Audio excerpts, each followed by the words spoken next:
Old Home Week probably has something to do with this being a community that's always had people coming and going because of the ships.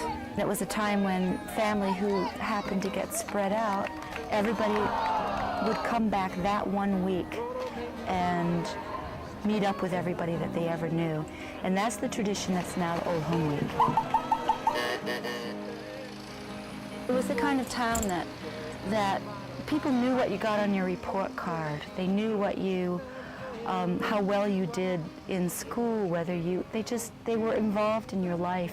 And I'm talking about people of all ages. Everyone knows that you can't dance, you know, that you're not a good dancer, or that you can't sing.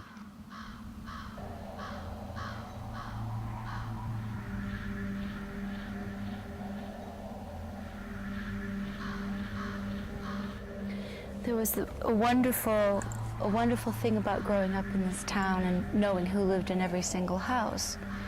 You knew their stories. You knew the stories of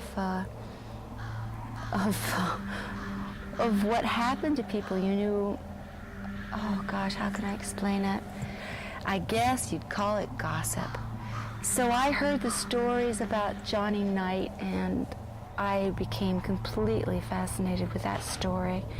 I knew how everyone felt about him. He was a big story in this town. 30 years later, everyone remembers stories. You could still talk to majority of people in town. And even the ones who weren't here at the time they know the legend of Johnnie Knight. We're going down to the new cemetery. I guess these ones got filled up. We're going down to see Johnnie Knight's grave. He was the first one buried in this new cemetery. Was he really? And he was buried under, at the time, the only tree there. Johnnie Knight was a character. He was a native Eastporter. I don't know what his childhood was like, but he grew up here. His parents lived long after he did, and they must have known the stories too. But he was a psychopath. He was our own homegrown psychopath serial killer. Extremely charming. He was good-looking, handsome, very suave, jet black hair and olive skin, tall, very thin, always wore a black raincoat regardless of the weather. He dressed in black, shiny shoes. And when you saw him coming, you wanted to cross it to the other side of the street because he just had an aura around him, and I don't know if it was the stories that gave him the aura, or whether it really was an evil that emanated. I don't know. We'll never know.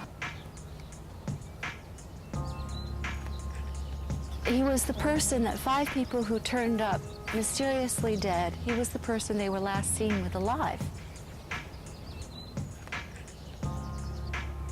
He was very smart, you know, he was very smart. There were no clues. I don't think there were any. Maybe in this day and age with forensics, they would have connected him in some way. But Pat Follis was burned beyond recognition, and Doug Leland they didn't find for 4 months. So